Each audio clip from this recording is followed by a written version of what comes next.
Good morning, good afternoon, good evening, wherever you are in the world.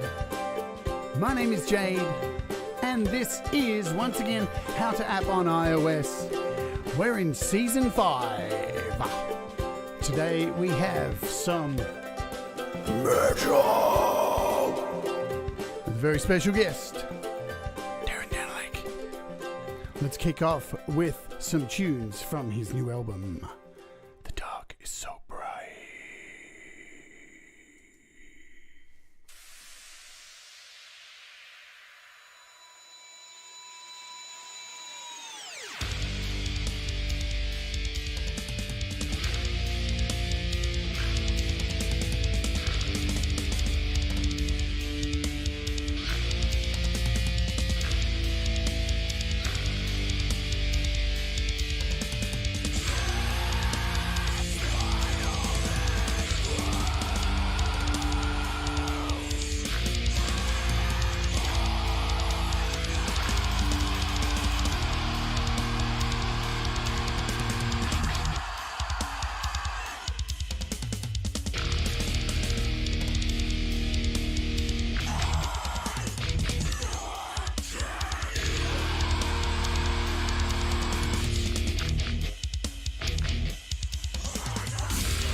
We are back, folks. Good to see you. Welcome to the show. I had to open the show with a death metal growl. It wasn't even a good one.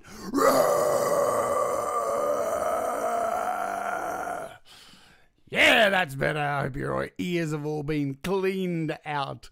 Welcome to the show. Hey, I'm back. Things are a little bit different. My hair's a little bit different. I'm a little bit different. In fact, it took me a little bit to get my shit in order today to start the show because I'm a little bit rusty. But yeah, here we are back, season 5. We are with this show. I've been on holiday to Adelaide for a little while, so forgive me if the show's a bit rusty today. But these things happen. So we have a very special guest on the show today. I'll just let you know, having dreads is really weird. It makes your headphones stick out off your ears, so everything sounds tinny. It's terrible. Welcome to the show, everybody. Dreads, man, whatever. We have a very special guest. So, Darren Daneliuk is who we have on the show today. Now, I've known him for a fair while now, and his music is. So he calls the band, that virtual band, I guess it's all him, is The Cage in Your Head. And as you heard from that tune there, he makes pretty effing extreme music, and just the way I like it. So that is from his brand new album, which is titled A Light to Summon Dark, and it is absolutely brutal, but we'll talk more about that. So without further ado, folks, I would like to welcome to the show Darren Daneliuk. Welcome aboard, my friend. Hello, Jade. Thank you so much for having me. My absolute pleasure. And thank you for dealing with me at the start, getting my crap together. We're doing okay, man. You're dealing with me, so the trade is equal. It's a little bit better on my end of the deal, so I have no problem with that. No, man, you're very easy to deal with. We set this up last week, so, we already know what we're doing. Yeah. Sort of. We'll just make it up as we go. So, I'm just going to put some tunes in the background. I want to play your album in the background like I normally do, so if people can kind of hear it subtly underneath what is going on. Alrighty, I'm going to kick off, just go straight into the questions, and then once we get to the middle, we will talk a fair bit about your new album. Darren, what does music mean to you, my friend? It's a good question to ask anybody, any creator of music. I think it's life, really. I mean, there's probably a lot of other people that would say something similar to that, but it's an expression of feelings that we have, whether they come naturally or by force or by traumatic events. It's a way to express those feelings and put them out into the universe and kind of either deal with them psychologically or treat it as if it's a gift and be happy with what you're doing, no matter how negative it may seem. Yeah, man. It's a universal language that can get through, I guess, everything. Anger, hate, love, sadness. There's a song for everything, I think. Even in death metal, would you say that about death metal, or metal in particular? What is it about metal that draws you to that style of music? I guess I love the aggression. I'm not a fan of happy pop music that's kind of celebrating a life that I don't have, or that not even that I don't have, but you look on the street and you see a homeless person and then you hear pop music and it's kind of like, he's not going to be celebrating that and listening to that music. His life is not as good as yours. Until we start figuring out a way to help those people, I don't want to listen to happy music all that much, because there are other people out there that are living too harsh of a lifestyle for me to be completely oblivious to that. And that doesn't mean I don't listen to happy music. That just means that the metal, it draws out an aggression. It's the beats. It makes me want to get up and do something. It makes me happy. Metal, in essence, makes me very happy. I put it on, and it soothes as they say, it soothes the savage beast. And I think that when you are dealing with a bit of anger, that having someone else project that out there kind of shows that you're not alone. Yeah, look, you touch on a very interesting topic there with metal, and it's something anyone who's a metalhead will have gone through questions that you get from people. It's kind of like being trans in a way, where like but why are you trans? But why do you like metal? I don't understand it, and because metal can make you really happy, even the darkest, most sullen corpse-eating stuff like Cannibal Corpse can bring absolute joy to your life. What are your thoughts on that? I think it can, because it's art. It's an expression of how you feel. So if you're able to kind of show people, hey, this is the kind of the creation that I'm making. This is the kind of the way I'm feeling, and this is the art that I made from it. Not all art is meant to be beautiful. Not all art is meant to be the Mona Lisa or anything like that. Some art is meant to be brutal, ugly, and dark. And it's supposed to, good art, no matter what type it is supposed to make you talk. It's supposed to make you talk about it. It's supposed to bring forth emotion in you, whether that be good, bad, or ugly. Yeah, damn straight. Now, I don't know how old you are, and this isn't a question to ask that, but... That's okay. I remember, when I was a lot younger, although dreads have made me look a lot younger, I have to say. I'm loving them. No, but back when do you remember Tipper Gore and the PMRC? Were you around for that? I was too young to know what was going on, but I'm very, very aware of it now. I know exactly what you're talking about. Yeah, so for those who don't know, so it was, what's his name? His wife, I can't think of his name. The environmental dude who didn't become president. I know what you're thinking. Bush replaced him. Yeah, his wife anyway. I can't think of his name. It's terrible. Somebody in the chat will help us out. I can't think of it either.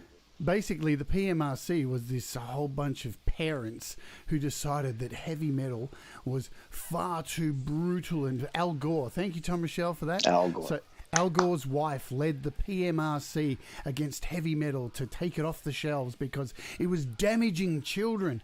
And they systematically went through, I remember here in Australia, they came through all the stores, the customs people, and they removed albums like Cannibal Corpse and Pungent Stench Bean Corp Buttering because they had a photo of two corpses kissing each other on the front. They deemed it far too impressionable for young children, or not even young children, for teenagers, for adults even. They took it from the shelves, saying that it would cause us to go out and mass murder people. When in actual fact, heavy metal was one of the things that stopped and does continue to stop people from losing the plot in a world full of anger and problems and all the stuff that goes on. It's a sanctuary, and it helped me. Was heavy metal like that for you? Was it a place to nestle in like a woman's breast? I love how you put that. I nuzzled in quite deeply. To me, it was a safe haven. It was for me when I first got into heavy metal. It was I was very young, and you hear bits and pieces of it on video shows or maybe the radio if you were lucky to hear a bit of piece of that. It's before internet, kids, so you weren't able to get out and hear everything. So one of the first ones was the first ones that I got a tape for Christmas. It was kind of like a best of hits of that year. And the metal on that one was Come On Feel the Noise by Quiet Riot, which was a cover from, and I can't remember the name of it now. I can't remember the name of the band. It'll come to me later. But it was a cover, but it was a heavy cover. And I heard that, and that kind of made my ears perk up because the rest of the stuff they had on there was just, light rock at best. And some of it I like. I do like light rock. It's not all metal that I listen to. But the first person, and I fell in love with this guy, was Alice Cooper. I was in grade 5.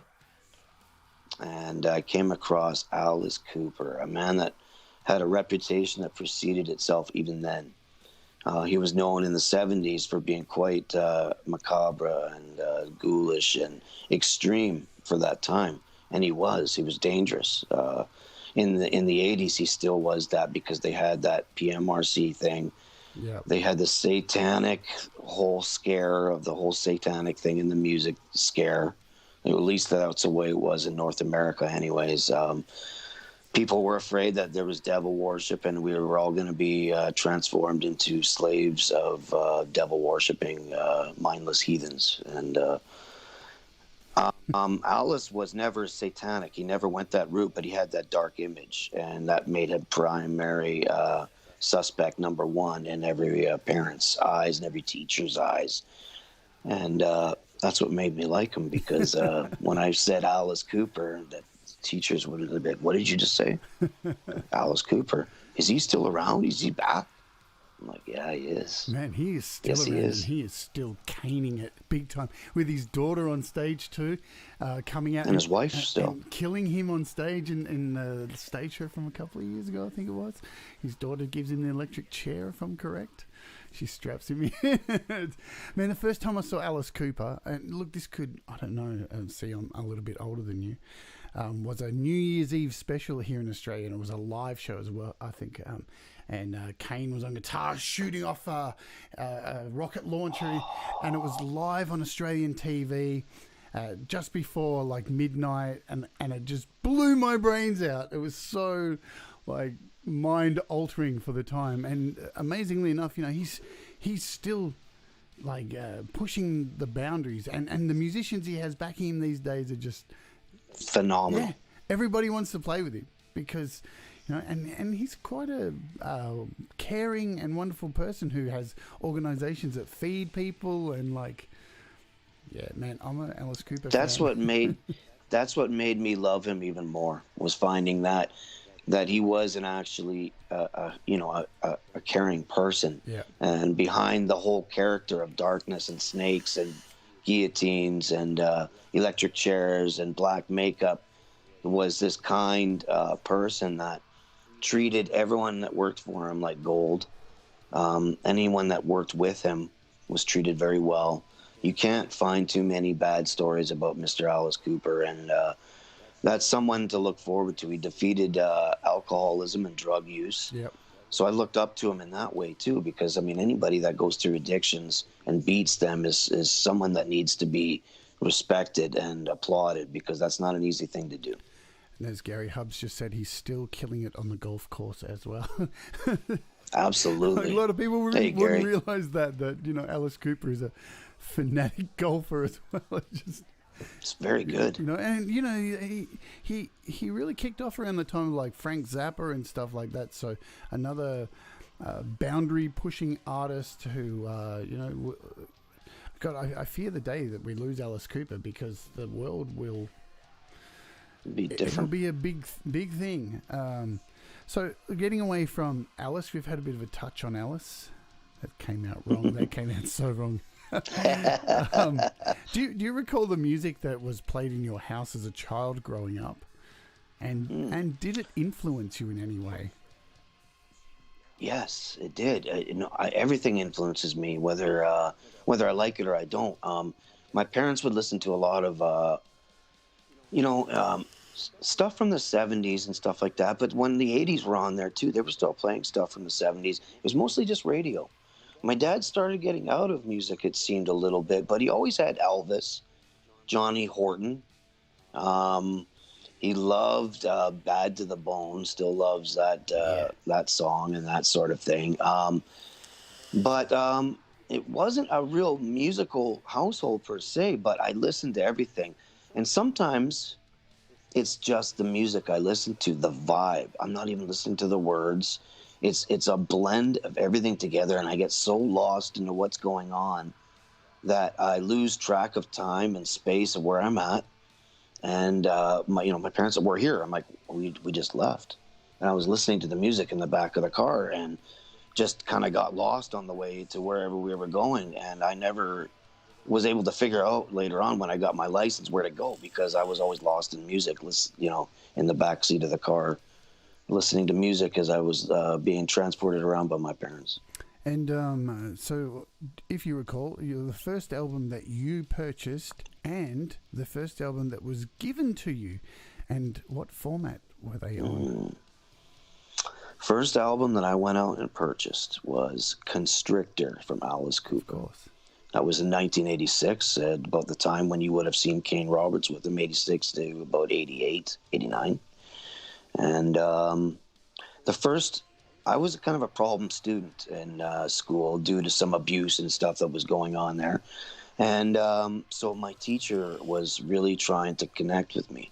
And at the time, I took a lot of my anger and frustrations out on him because that was the only way I could kind of maintain a sort of a cool status. When you're in the middle of getting beaten all the time, you rebel against everybody, even those that want to help you. But this guy reached out to me pretty hard, and he told me when he was young, he listened to Alice Cooper as well. So right then and there, my ears perked up. I'm like, really? He's like, yeah, I even got a record of him. I'll bring it to you. Okay. It's called Love It to Death. That's the name of the record. That was the basic first record that Alice Cooper, the character, was born. And when he brought that record into me the next day, I took it home and I sat back and I listened to it all. And it was 1970 when that record came out, and I was listening to the heavy metal of the 80s. And you would think that there's a generation gap there, but there's something undeniably cool about that record that to this day you put it on and you're just like, damn, that's good. Yeah. So, all right. And so I want to jump to another question, but I'm going to save it. I'm going to save it. You know what's interesting? Okay. I was just thinking, while you're talking about that, how just going back to metal, how you're one of the most. I've known you for a little while now. You are one of the most polite and really genuine, caring people I know. Like, just the conversations that we have, you're always very thoughtful and stuff. And I really want people to understand. I think with this interview too, I really want to drive home that heavy metal, it's got such a bad connotation, man. And the satanic panic from back that we touched on. And, you mentioned like abuse and stuff, which we're going to go into a little bit later on. For anybody out there who's like got kids or anything who's getting into heavy metal, and you may think it's a something that's a bit too extreme or a bit too brutal, just remember your kids are probably playing Grand Theft Auto at the same time, and it's probably far more damaging than anything that heavy metal is, because, as I said, Darren is just one of the most polite people I know, and I know every conversation I have with him, I walk away so much better for it, I just want to put that out there. That really means a lot to me. Like, sincerely, that, from one person to another, that's exactly the type of vibe I want to put out. And you picked up on that better than a lot of friends I've known for a long time have. And thank you. That was like the best compliment I could ever get. Never mind the music, never mind anything that you've ever complimented me about. That right there is probably the badge of honor that I will wear for a very long time. Thank you for that. No problem. Anytime. Let's say hello to some folks here in the chat, because there's quite a few here, and they are all saying hello. Wow. So Gary Hubbs is here. Hello, Gary. Gary. Kim Hudson. Cap10 NRG is here also. Paying to get. Scott is here. Tom Rochelle, we've mentioned his name. Saga Kadabra is here also. As I scroll down the list, SM Borthwick, welcome along to you, my friend. Synth Widow Joe, kiss, kiss, hug, hug, whip, whip, all that stuff. And let's scroll down the list. Cy Effin is here also. Russ 8889. Who else do we have? I always feel like I'm looking through a magic wishing glass when I do this. Thomas Gillane is here also. And who else do we have? Dean Thomas, welcome to you. Pete Johns is here as well, who says, hey party people. Pete's in the house with the party people comment. And I just hung out with Pete, got to meet him, and it was so much fun. So Stu Cash is here also. Let's see as we scroll down. Joshua Good is here also. God, I should be looking in the middle of the screen. Auntie G, welcome to you. Auntie G was on the show recently as well. Let's see if I missed anyone as I scroll to the bottom. Oh, there's... Haven't done this yet. Doctor's orders! My first doctor's orders of the new season. Who else too? Patrick Chandler here. Thank you for joining us. Cold Acre, who's another big metal fiend. So we've got a few metal fiends here today. Doug from the sound test room. Let's see, anyone else I've missed? Stu Cash. And I think I've got nearly everybody as I get down to the bottom. Andy Dion, welcome to you as well. Glad you are all here. Thank you for spending some time with us today. It's very kind of you. And I think I'm at the bottom. I appreciate it. Yeah. Very much. Alrighty. So, did you study music at school? Was this a part of your... Little bit. I mean, I'll tell you what I did do was I took the easiest courses I could find, and what I figured was going to be really easy was playing drums. Yep. Turns out it is not as easy as I would have thought. But if I was going to be in a band, in a school band, there was no guitar, there was no bass, but there was drums, and that was the loudest instrument. So I figured, you know what? This is for me. This drumming thing I can do. And I did. I carried over. I played in front of different schools, hundreds of people, carried a beat and kept it, and basic drum patterns. My nephew, who was taught by the same teacher as I was, believe it or not, he's a fantastic little drummer. He's just finishing up high school, and I jammed with him a couple of times too while I had a drum set in the basement here, and it was fun. I started out on drums. I didn't really go into anything further than that, unfortunately, for any technical. I really wish someone taught me power chords at that age. I didn't learn power chords. I didn't learn power chords for 15, 20 years later. And had I known that things would have been a lot different now. So what was it that led you to pick up a guitar? Jamming with a friend of mine. He would, he told me about that he had this guitar. So I went over to his place, and he played right. I'm left-handed, so I play left-handed. He plays right-handed. So we would jam, and I would play this upside-down guitar and make all sorts of awful noises and screeches and just horrible combinations, and not even having a clue what I was doing, but I fell in love with the noise, with the instrument, with the crunch.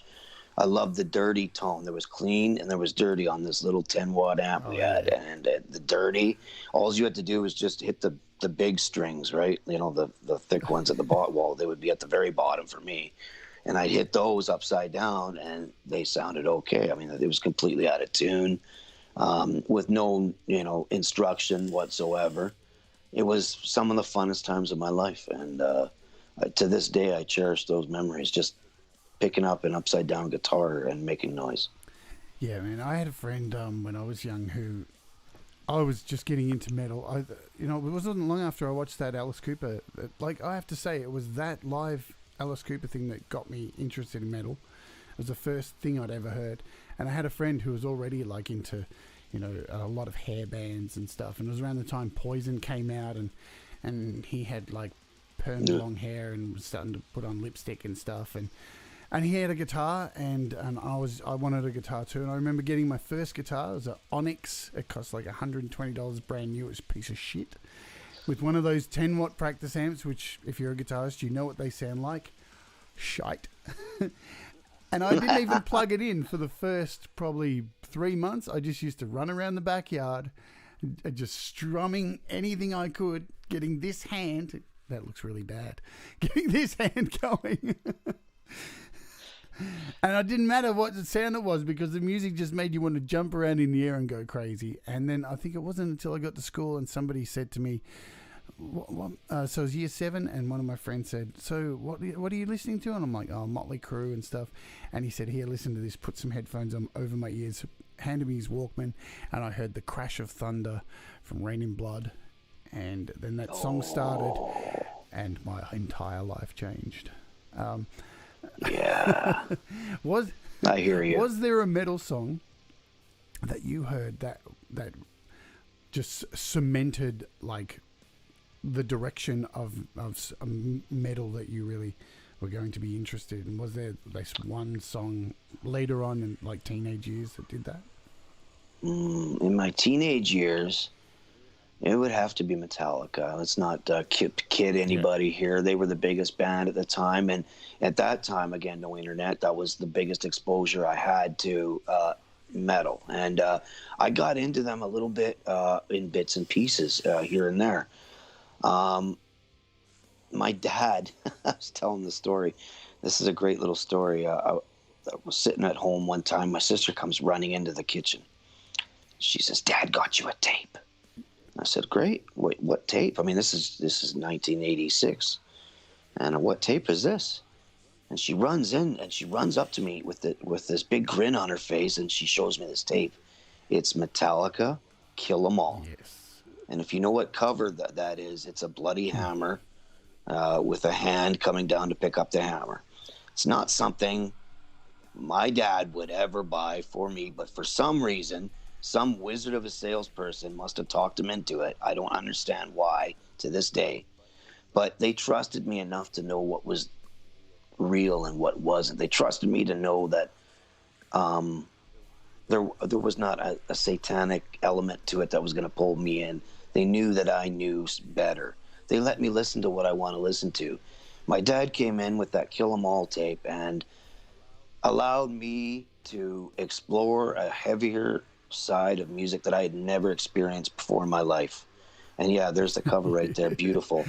Total art. And I still, to this day, I'm like, what were you thinking giving that to a 10-year-old kid? But it was one of the greatest gifts that I've ever had. And I tell people about that to this day because that was my door opening to metal right there. And that was given to me by my dad. So I say it wasn't a big musical household. There was music there, obviously. And, when somebody like that, like my dad, who was just a very cool dude, like he went traveling the world and he was at the Isle of Wight Festival. So, I mean, he's well-traveled and he knows his music. And he took a chance there. And we were out driving around later on and Whiplash comes on. And, of course, I was telling you about listening in the back seat and getting lost. There is a swear word in that song, and my mom is not very fond of swear words. When that lyric came up, there's the lyric, "will drive you effing mad." And my dad was driving, my mom, there was a lull in the conversation, and that was just the loudest thing I've ever heard. The song was played so low, but for some reason the conversation just ended there, and all of a sudden that lyric comes on, "drive you effing mad," and my mom just turns around to my dad like the Exorcist. Just kind of looks at him, and my dad, he's just driving straight ahead. It's a nice day out. Hey, oh look, honey, there's KFC. You wanna? Okay. We'll just keep driving. To this day, though, I still appreciate that gift of music that my dad gave me. I have kind of a similar story. My dad was like, "Oh, I can see you getting into this heavy metal things. I guess I better support you and stuff." But remembering by this time, like I've talked about this before, he'd caught me dressing up as a girl when I was really young, and would, spank me for it. I was so confused by it. And then years later, like in my early teens, he goes out and tries to buy me a metal album for Christmas, and he buys me this. Poison, Look What the Cat Dragged In. And I'm looking at the cover going, dude, weren't you the one like spanking me for wearing lipstick and dressing up like a girl? That's got to be confusing. Now you're buying me this? Look at these dudes. Like, what the hell is going on? I was it made me so much more confused about who I was. I'm just, it's like, dude, you could have got me like Slayer for fuck's sake. Talk about confusing. Have you played in a band before? Have you done a band at all? Have you done that? Not tried, but was never able to get a bass player or another guitar player or a singer or a drummer all together at once. I lived outside the city growing up and going to high school in a small town, so there wasn't a whole lot of an array of options. So every time I knew a guitar player, I didn't know a bass player. Every time I knew a bass player, I moved, and I didn't know a guitar player or a drummer. So never had the opportunity. I'm at the point now where those rock star dreams are over for me. I don't have the itch. I don't have the will or the desire to go out in front of an audience and play an hour and a half to 2 hours. Number one, I just, for health reasons, I guess, touring and stuff wouldn't be good for me. And I don't know if I was screaming that. I don't know if I'd be able to do 2 hours of that. It might be a short show.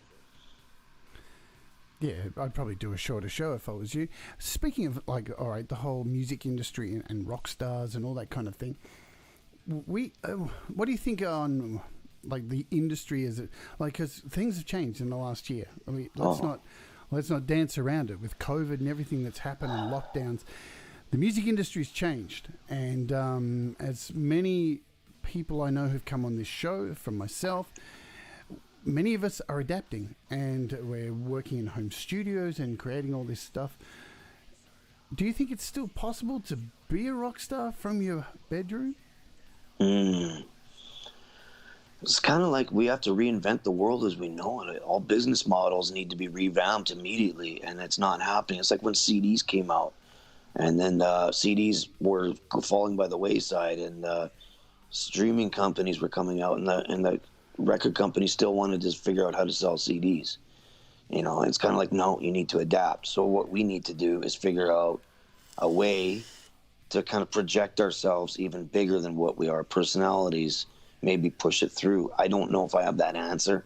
I don't even know if that's the correct way to even think about it, but it seems to me that we have to find new and creative ways to reach out to people. And that's not necessarily going to be an easy thing with obviously with COVID and stuff going on, but let's hope that it does kind of peter down in the next while and we're able to see some more live shows again. As much as I don't want to perform for people, I still want to kind of get out and although I'm much of a homebody and I don't mind watching them on DVD or you know, that sort of thing. After a while, you kind of want to get out and see people again, as much as there's certain people you don't want to see again. You know, but as far as for the general happiness of people, I think live shows are a good thing, you know, in the whole general scheme of things. They make people happy. And I think once we get back to that, I hope that people can be happy because there's a lot of people out there that aren't right now. Yeah, and look, I see, and Daryl, who's just joined the chat, has posed pretty much a similar question. He's written here, do you think in some ways the pandemic has empowered many artists to do more themselves in terms of recording and releasing art? What are your thoughts? For me, it has. I mean, I'm at the point right now where I have a lot of spare time.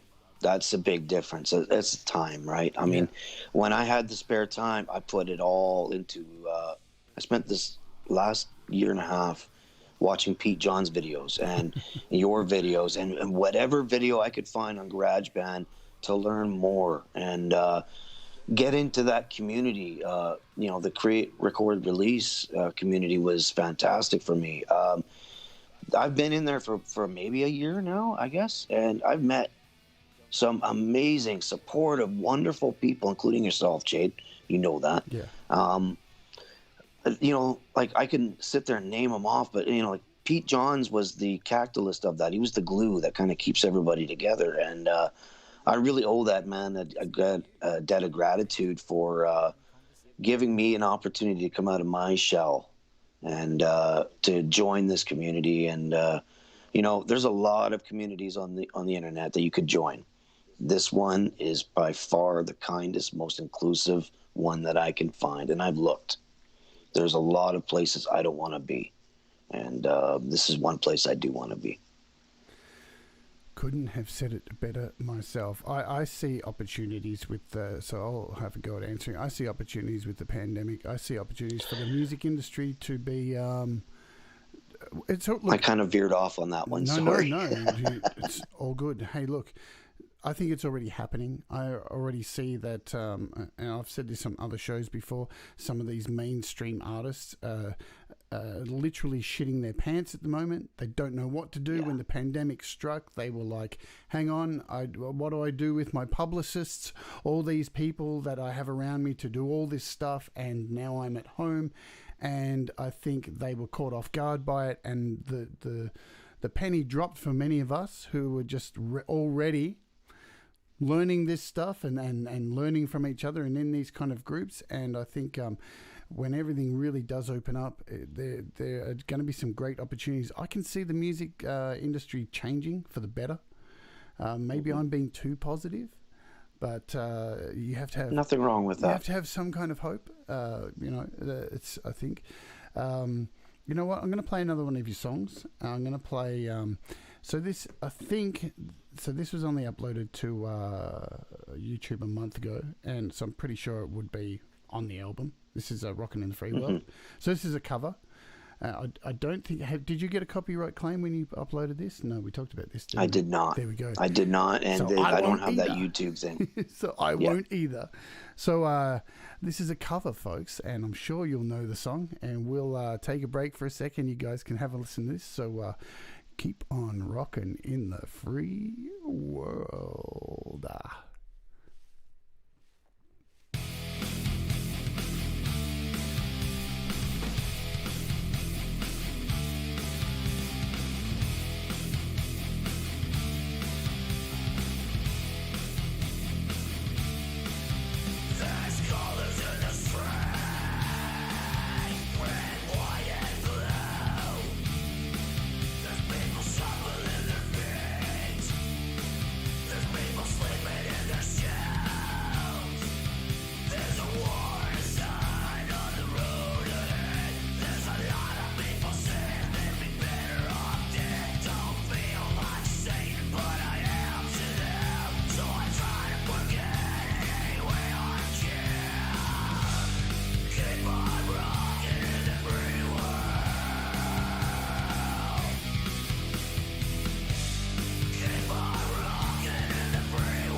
The only way to do Neil Young is that way.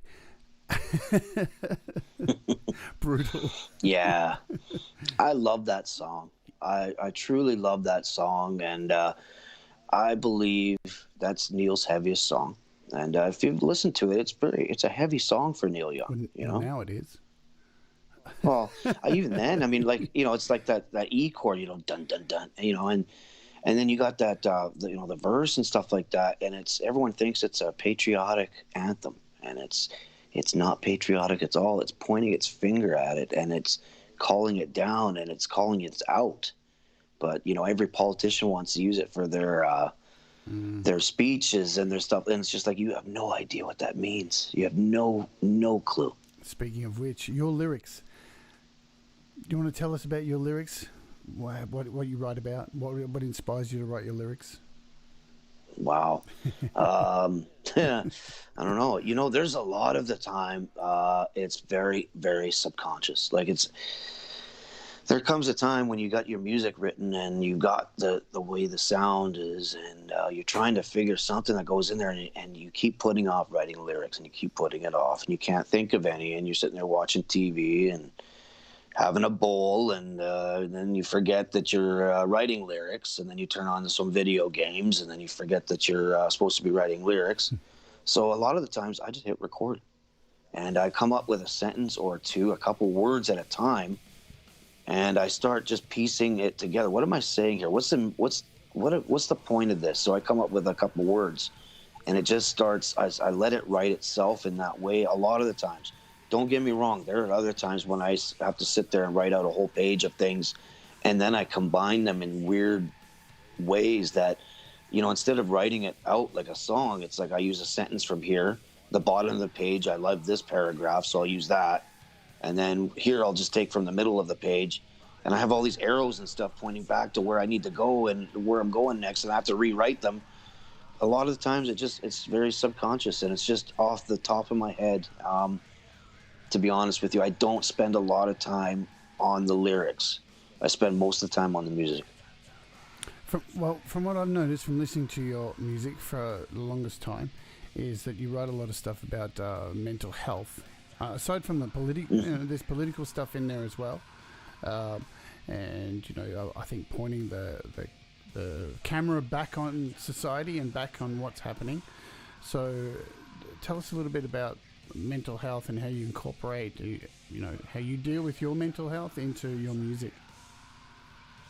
Well, I think there's, for me, growing up, there was a lot of rage, and I was always drawn towards a more heavier music. So when I first heard Strapping Young Lad, City, it was an album called City, and I heard that, and it was like a weight lifted off my shoulders. It was like somebody else out there knows how angry.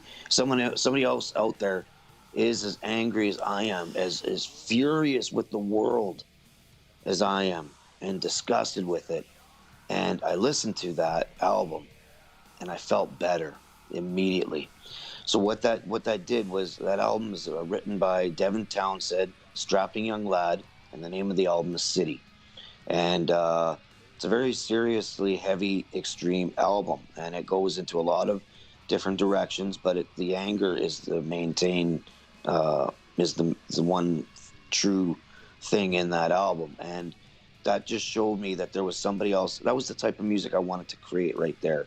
When it comes to mental health, I love talking about it. If you have a question to ask me with somebody that's dealing with depression, I'll be the first one to sit there and talk to anybody who has a problem, a question, or wants to know how to deal with somebody that they know or love that's dealing with depression. They don't know how to handle it. I don't get a whole lot of takers, but I'm willing to do it if somebody is in the need of it. In my songs, I can deal with a lot of things, from vengeance to kind of the way of maybe ways I want to react to things in the future rather than be a victim.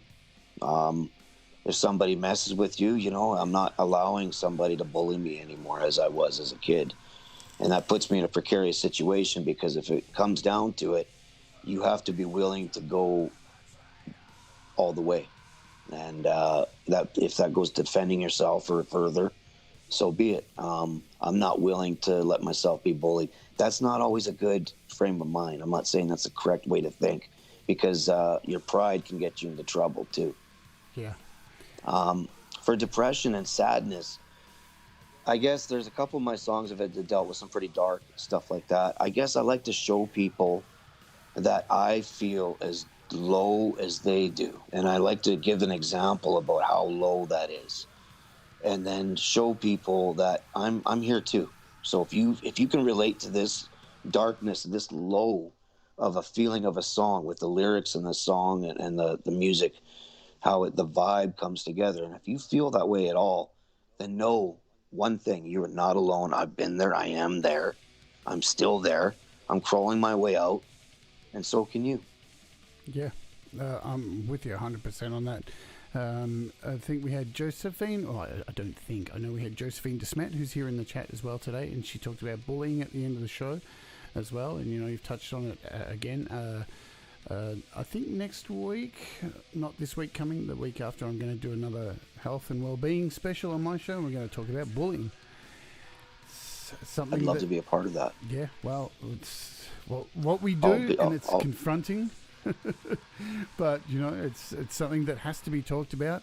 I think, like all of these things, like depression and anxiety and bullying and all these things, there still is this misconception about it, and people are so afraid to talk about it, when the thing is, music and art and all this has been confronting it time immemorial, right? And we understand that music helps us get through a lot of these things, through happiness to the lowest point. But if we're not talking about it outside of music as our main communication, we're not going anywhere. So, I think there are so many artists I see at the moment who are talking about this kind of stuff.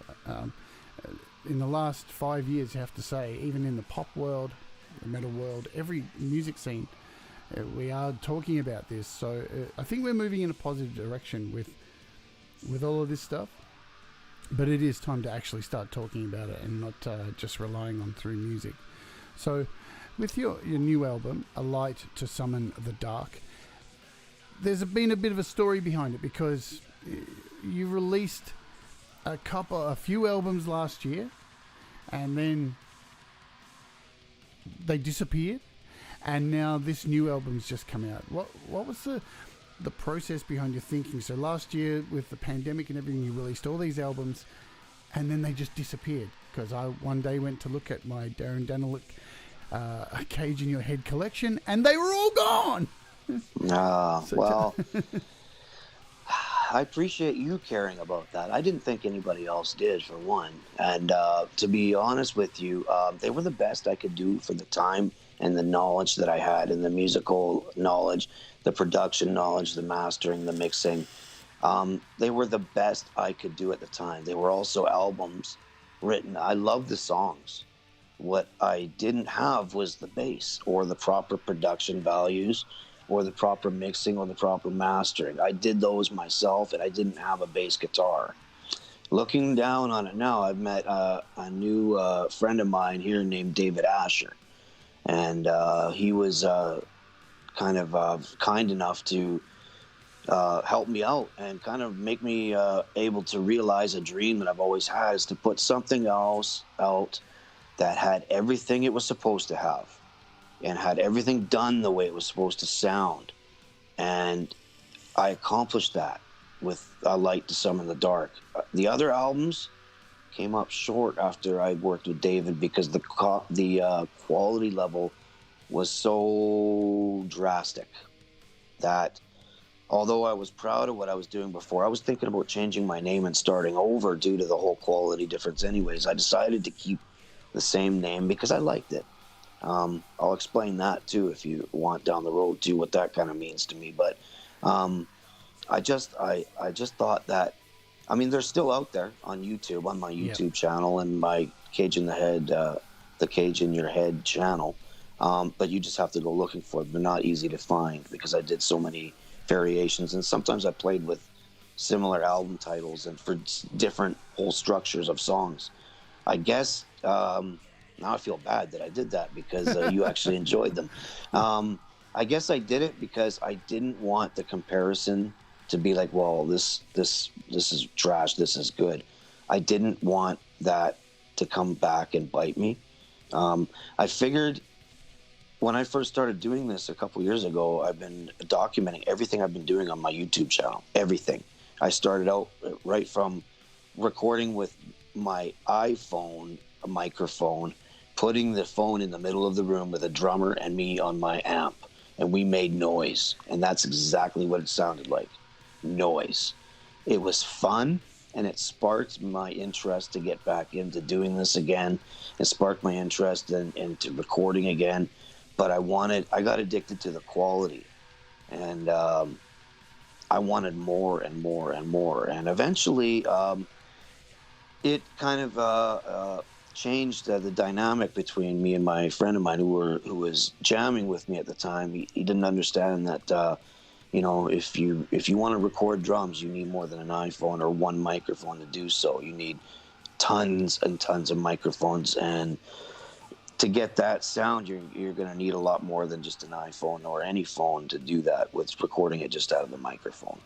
I understood that obviously I needed an iRig at the very least, and I needed to start being able to mix them and being able to manipulate the sounds instead of just. It was fun for a while to jam and have a good time and stuff like that, but no one's really interested in that. I was more interested in the creating. I think he wanted to be more of a live player, and I more or less just want to create. I would love to sit here and create all day, and just build album and song after song. Well, I think you remember this too. Like we talked in Messenger about you removing the albums. I think it's an incredibly brave move. I totally understand it as well because the songs are so much better. It's definitely a much bigger improvement. So I totally get that. I think that's just it's kind of like and you would have experienced this as a metalhead. You're into Metallica when they first came out, and Metallica's your band. And then as soon as the Black Album comes out and those other two loads of crap, these new fans come along and you're like, hey, that's mine. And it's the same kind of thing, I think, when you're a fan of someone's music and you want to hold on to that stuff, the early stuff, and then it disappears. So look, this isn't me putting any crap on you for doing it because I totally understand. But then there's, I'm just glad I still know you so I can say, hey, can you send me all those old things so I can have at least? So that's the if you're definitely, if you're interested, I'd love to send those to you because I know you did actually sit back and listen to them. I think you were the only one that did. So a couple of other people did. So.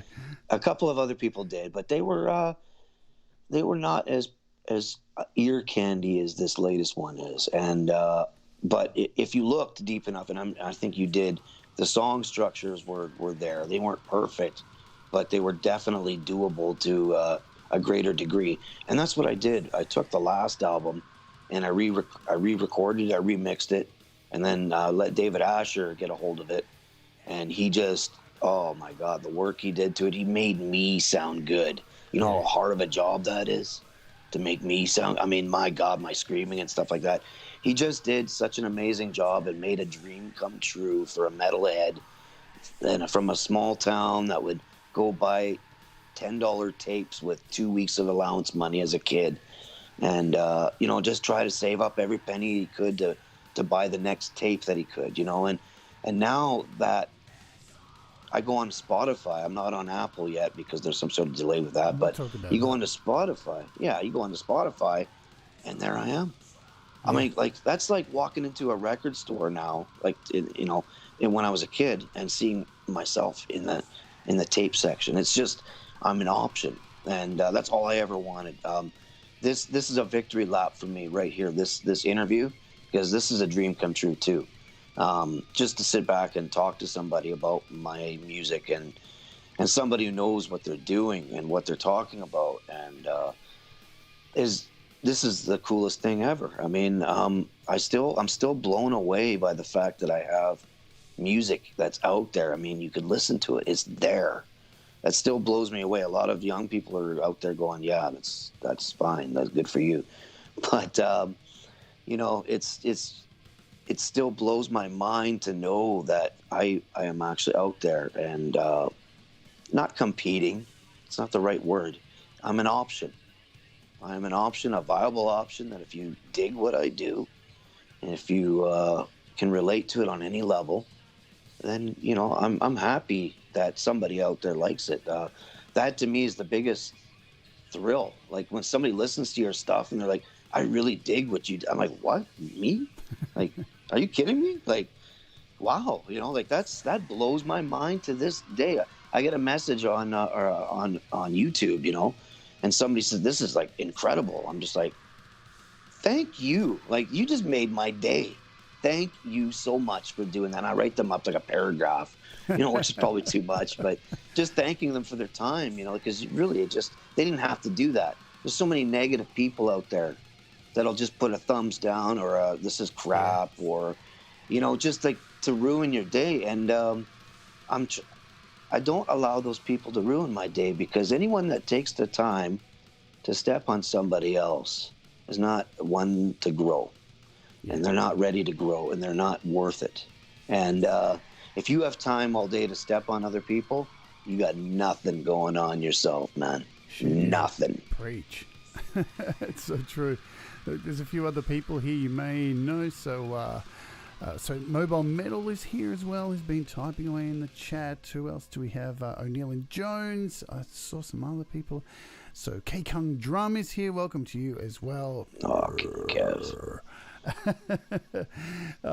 Is there anyone else I've missed who's popped in here? Let me have a look before I go on. Look, and just while I am scanning the chat here, it's interesting because, you know, I think all of us when we're young, we used to go into the record store, CD store, whatever you want to call it, and, you know, you feel like you hadn't made it until you got a divider card in between the CDs, you know. And now we live in an age where we have a virtual divider card for Spotify, YouTube, you know, all of there's so many of these. When you upload to DistroKid, you know, they go to all these different divider cards I look at.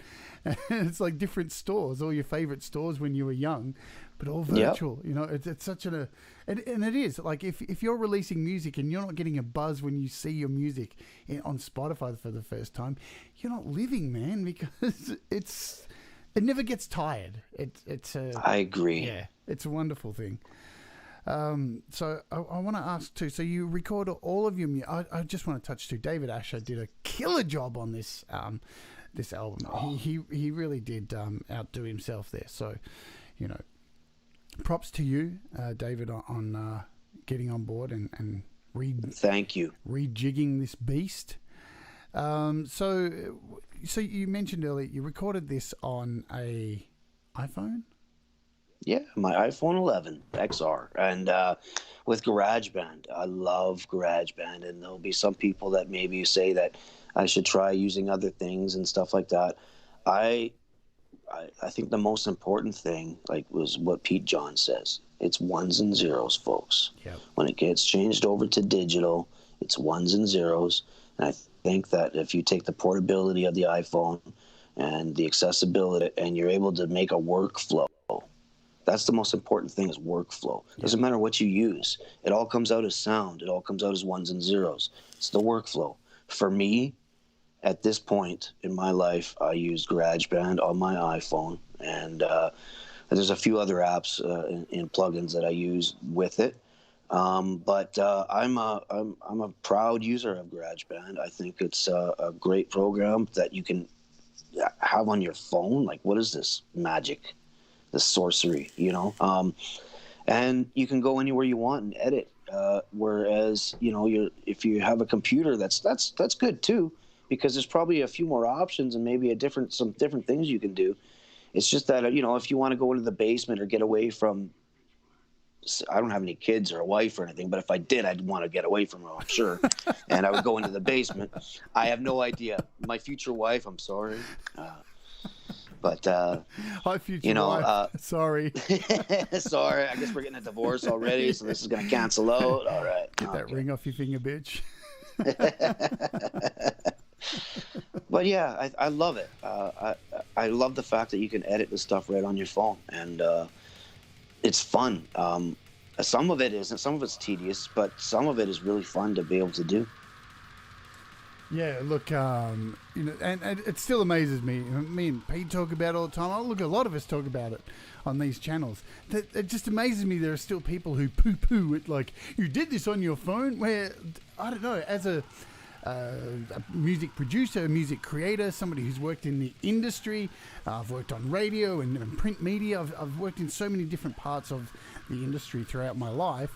It just baffles me that people don't hear, oh, you recorded this on your phone, and go, wow, instead of on your phone, like it's a dumb thing, like, but instead there's a reason people are flicking left and right to meet each other. They're so consumed with the dumbest shit on their phone. Mm-hmm. They those people that kind of poo on GarageBand or whatever, or making music on your phone, are the ones that are heavily invested in expensive audio equipment. Yeah. And they record the old-fashioned way. They don't have any faith in the phones. They're probably use the old way because that's what they were told to do in the 80s and 90s and early 2000s.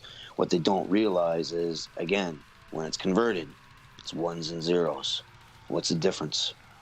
Yeah, could you imagine going to an art gallery?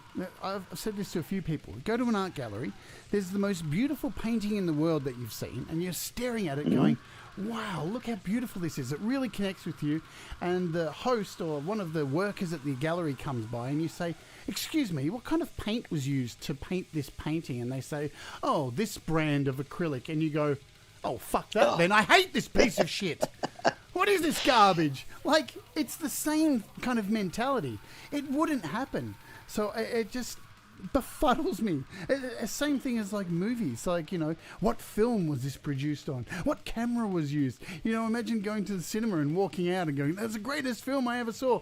But I heard it was filmed on this kind of film, and like, no, it's crap. Like, it doesn't make any sense. So I don't understand how it works for music.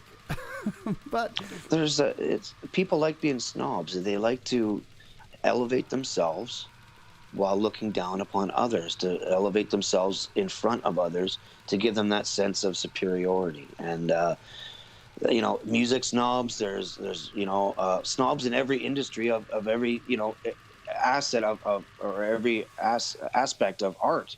There's people that think they know more than you, and they want to flaunt that. And that's cool if you want to do that, but I think art is to bring people together, not rip them apart. And, and a lot of the metalhead communities online are just vile places to be. Like, you go on there to leave a comment or read about your favorite band, and you go through the comments, and this guy sucks, she sucks, that sucks, everything sucks. Why are you here? Yeah. Why are you here? Why are you breathing? If everything sucks, why? If everything sucks on this website, then what's drawing you back to here? Just to tell me that it sucks? That tells me you got nothing going on. Again, you're a negative person. You have nothing going on, and I've got no use for you. Yeah, look, I think it's everybody who I have on the show. It just blows me away that everybody's making such fantastic stuff on such minimal equipment. And I was watching a YouTube channel while I was away, and it was on, basically it was the complete opposite of everything I talk about and what Pete talks about. It was a video that said, you can record on a $500 budget and set up a studio, but why would you when you can spend $35,000 in your own home studio? And like, I didn't even watch. I'm guilty, all right? I didn't even watch the video, and I just gave it a thumbs down and left, because what a shit message to be sending creative people. Like, absolutely wrong. So amazingly, those people exist. But so you said you re-recorded this album. So did you? I did. Right, from scratch. Is that right? Well, not completely from scratch. What I did was I took the songs that I made on the third album that I made, and the majority of them I took and I added bass to them, and then I remixed them, and then I let David remix them the proper way. Right. And I added bass to them. I added whatever else they needed that I learned in the last few months before completing this album. And what I did, I really, really wanted to put Cold as a Stone on there. That's from the first album. And I re-recorded that one from scratch. I wanted that album because that was the first song that I wrote that wrote itself. It immediately, the lyrics just came to life. The music completely flowed from me. I don't know how else to describe it, but it was like it came flowing from me effortlessly. And it's not always effortless. Sometimes it is, Jade. I know you know this. Like sometimes you're just writing music and it's just like there's an on switch and you got it on. Yeah. And you can just play the guitar and you just whatever you do is gonna work. And then there's other days where you're like nothing you do is gonna work, and it's like it's a fight, it's a battle. That's when I just walk away. That's the I best just go, I thing put to it do. down. I'm like, you know what? I'm not gonna frustrate myself. Yep. I'm a very chill guy. I'm just gonna put it down, come back to it. And so this album we added bass to the songs. I put the Keep On Rockin' in the Free World. I added that to the album because I really wanted that one in there. And then David was nice enough to play bass and some guitar on the album as well. You can hear it in the bass on that song. It's just amazing. He's all over that fretboard, and it's aggressively played, which I love because I love that aggression in music. For whatever reason, I'm not a fan of aggression in real life. When it comes to walking down the street, I don't want to fight anybody. I don't want to beat anybody up or yell at anybody. But when it comes to making art, it's the most aggressive I can make it. And I guess it's to show other people out there that are feeling that way that you're not alone. But it's weird. I love wrestling, but that's a controlled violence, right? Yeah. Like I used to love watching wrestling until Vince McMahon kind of, did what he did. You got to get into AEW, man. Yes, I have All been. Elite Wrestling is where it's at, man.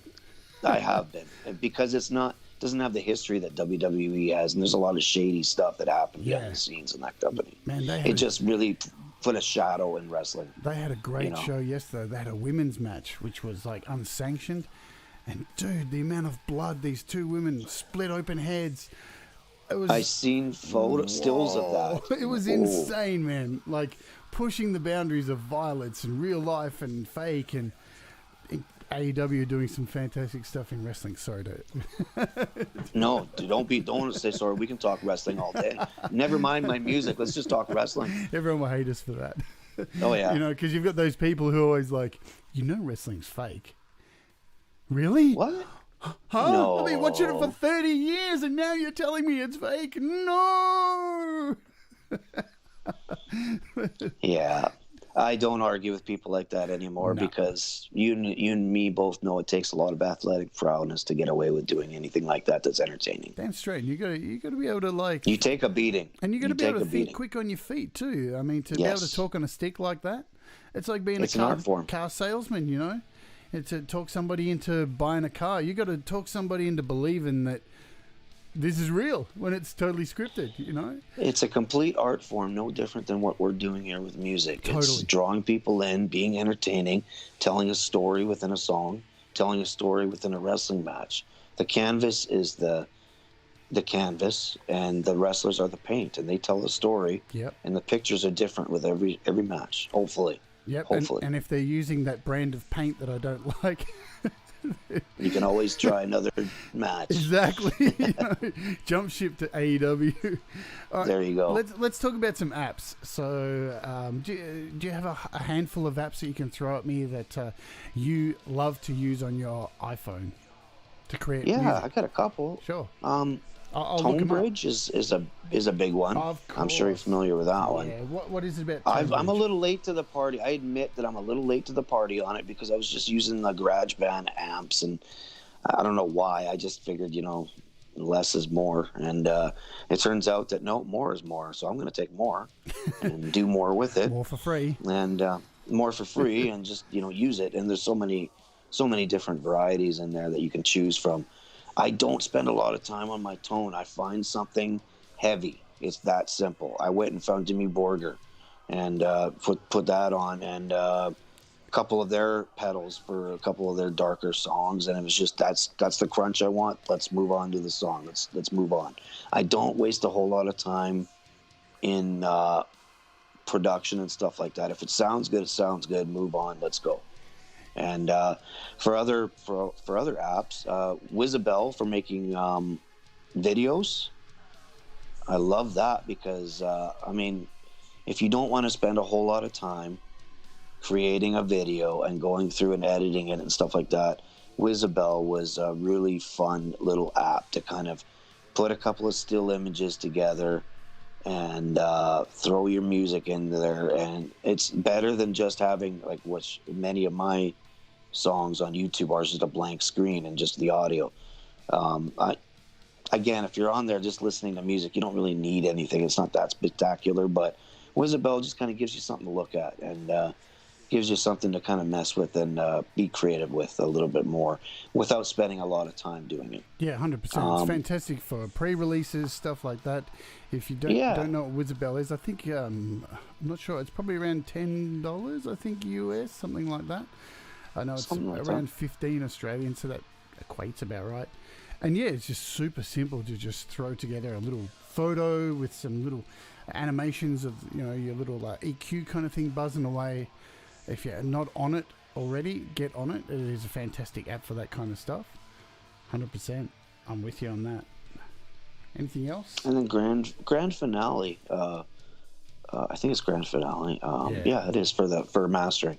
It's very. I mean, I don't have a whole lot of mastering experience or knowledge, so the presets are kind of what I stick with. But I used to go through and just kind of go with my sound. Again, I'm a minimalist, so none of the equipment I have is expensive or great.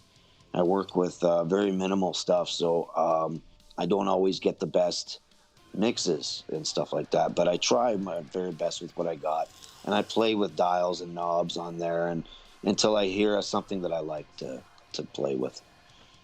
Yeah, Grand Finale is a really simple version to get a really decent master. If you're not aware of, you know, if you're afraid to look at mastering at things like, you know, even Final Touch, it all kind of is a bit confronting. Grand Finale is fantastic for that because the presets are beautiful. It just makes it nice and easy to slide into mastering without any pressure or anything like that, and you can get a really decent master with something like that. So, yep, I've done a show on.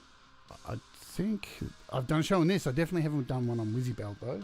But Pete has. I just want to say too. That's where I got it from, I think. Yeah. I just want to say hello to the Metalhead Hippie who has joined the chat. Oh, good to see you, Jeff. Hey, Hippie. Jeff is a massive supporter of metal and all styles of music on his show. So if you haven't been over to the Metalhead Hippie channel, do so, and you will hear the likes of, you know, myself and Darren and so many other people who are here in the chat today. He just is never-ending supporting all of us. So good to see you, Jeff. Any other apps you want to throw at me? You know, I'm not a big. I never used a whole lot of plugins, to be honest with you. So there might be a more. Unfortunately, they're underneath my phone right now, and I don't want to move the phone and. So, but basically, that's basically it. I'm not a big user of massive apps. I use some plugins now, and I've always downloaded them. I've always kept my ear to the ground, whether it's your show or Pete John's show or Patrick's show. I'm watching and I'm listening, and you guys recommend a free app, I'm on it, and I've downloaded it. So it's there. It's just I need to learn some of them. Just while I'm going to go back to Tonebridge just for a second. And sure. Where are we? Let's do this. Let's go back here. For those of you who haven't used it before, you can see these are some of my pedal boards I have saved. So I have like a FMC one, which is like some of the stuff I use for my band FMC, and you can see here. So I'll go full screen so people can see it better. You can see like I've got Megadeth in here, Wake Up Dead, Fear of Napalm by Terrorizer, Venereal Warts Part 3 by Impetigo. The amount of really obscure, crazy death metal and grindcore that is in here you can find is really astonishing. Like there's a Slayer one there, and I've set up heaps of pedal boards here. So I've got like a Carcass pedal board with some Carcass sounds.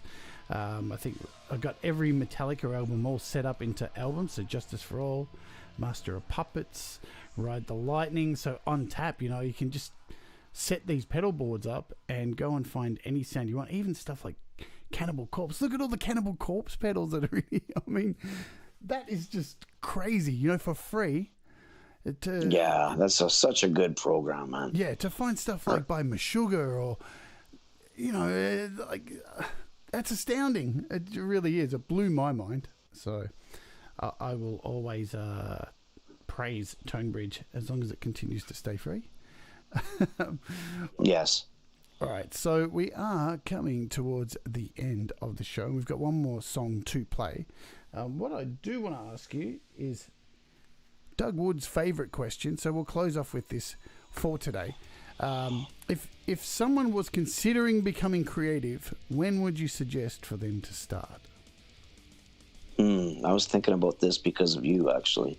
I remember watching one of your videos, and you were given this very question, and I'm going to answer the same way you did. Just start. Start right now. Start writing, start recording, start creating. YouTube is your best friend for learning. Go to Pete Johns, go to Jade Starr's, go to anybody that you can find that'll teach you. But the knowledge is out there. It's yours if you want it. You just got to take it. As far as making mistakes are beautiful. You want to make mistakes. Make as many mistakes as you want. Try not to repeat them, but learn from every one that you make. Learn from every single one. I promise you, you won't make them again. You'll make new ones, but you'll keep learning, and you'll make less and less as you go. The more mistakes you make, those are stepping stones to success. Yeah. You have to make mistakes in order to grow. 100%. Yeah. And I've started saying yesterday because as you say yesterday, that second has passed. So we're already in yesterday. So, it's just do it. Just fucking do it. No more excuses. Yep. Don't make the excuses. Just do it. And you know what? You're absolutely right. I agree 100%. As long as you're learning from your mistakes and you pay attention to them. And you can always redo your song, too. If it turns out crappy, hey, take it and work on it again tomorrow. It's not over. Well, you've proven that. You've taken a bunch of releases you put out last year, taken them back, and done them again, and done do-overs. Like, it's incredibly possible to do that. So there are no rules. Be dangerous. Let's talk. I just want to wrap up too and talk about the release. So there are links in the description to go and check out the brand new album. So the album's called A Light to Summon Dark by the Cage in Your Head. So that's the name of Darren's band. Now, so when you release this, you set a pre-release date and set everything up to be released on March 12th. Now, for those of you with Apple Music, it's not currently available on there. And you've contacted DistroKid, and that's being sorted out. And it's not DistroKid's fault. I did do some looking into it, and I thought we'd talk about it at the end of the show. And I think you've come across the answer when you heard back from DistroKid. It's probably to do with you removing your old music from Apple, and it's Apple who's made the mistake. And now that they've tried to re-put it up there, there's some kind of conflict because I think you said that there was still some remnants of your old tracks showing up for some people on Apple Music. It doesn't help that I was redoing the same tracks with the same names either. And Pete's talked about that too. Yeah, that can hold things up, especially with Apple, because let's not shit in the forest with no gloves on. What the? Did I just say that? I don't even know what that means. I'll go. You know what? I'll take that advice. Yeah. I will not shit in the forest without gloves on. It makes no sense, but whatever. But Apple's style guide is very, very strict, and they have some super strict policies. So that's exactly like everyone in the chat's like, "What? What was that?" Hey, give me a break. I've been on holiday, all right? My brain's a bit frazzled. The dreadlocks are rotting my head. But yeah, so look, just to be warned, if you are going to release music and then remove it and try and put things back up there, it can cause some issues. Yeah. It complicates things. And Lesson learned. People learn from my mistakes. Please go ahead. Exactly. I make a lot of them, so we can do a whole course on it. We all do. So, and poor old Distro Kid, they probably cop a lot of shit for that. When it's completely... I did not do anything rude to them. I was very cordial, and it's not any one person's fault. Even if it is, it's a mistake. And I think life is more how you deal with the problems and what the problems actually are. Oh, man. It's more how you deal with it, right? And so what? I'm missing it out. It kind of sucks, but I'm not going to get upset about it. I'm just going to smoke another bowl and go from there. Man, I love your outlook, 100%. Yeah, I know we talked about it all last week and got back and forward, and I knew you were so just chill with it. And there is disappointment. Let's not shit. Well, a little bit. Let's not shit in the. Let's not shit in the woods without a pair of gloves here. Every one of these interviews ends up going down the toilet. So make sure you wear your gloves. I love it. You do it good. But, these things happen, and you've been extremely chill about it. And, folks, go ahead, click the link, go and listen to Darren's music. Go and, even though it's not on iTunes or Apple Music, there's plenty of other places. It's everywhere, and I have posted a link to Songwhip, so you can get to all of it. And plus, it's available on YouTube, the whole album sitting there, so you can stream it there. There's plenty of other options until it comes out, so make sure you go and listen to it. There are all the other links to your stuff in the description. Look, thank you so much for coming on the show today. Thank you so much for your patience and helping me set this up earlier last week. Thanks so much for being a really great friend. And thank you also for making such great music. So many a time I've rocked your music and fallen asleep to. That's not saying that it's boring. I just...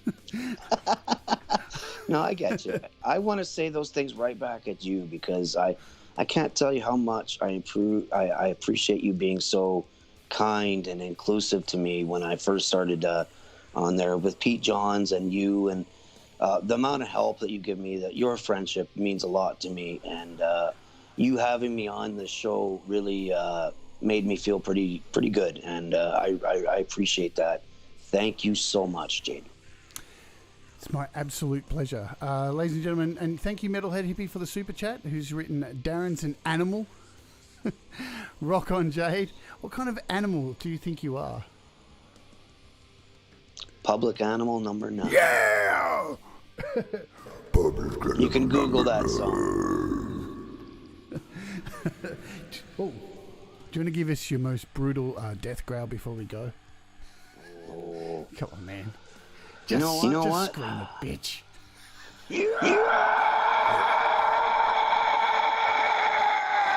Oh, man, hey? Hey? Now I'm going to pass out. Yeah, isn't it like that?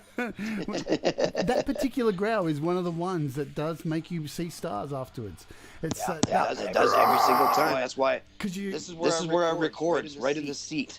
Yeah, well, because I fall over. But that particular growl that you do, you're kind of cutting off. I'm going to do a show on growls soon.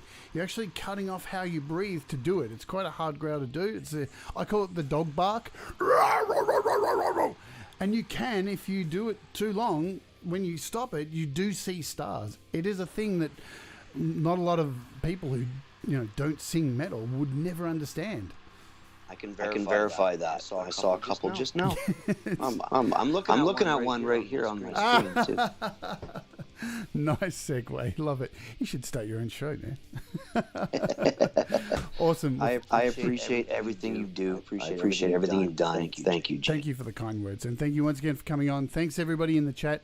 We are going to go out today with another track from the album, and this is called From Victim to Perpetrator.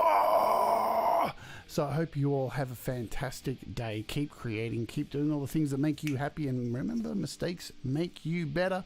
And I'll see you tomorrow for another just looking at apps. I don't know what I'm looking at tomorrow, but it'll be something fun and cool and all that kind of shit. So take care, everybody, and let's rock out one more time with The Cage in Your Head. From victim to perpetrator.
to my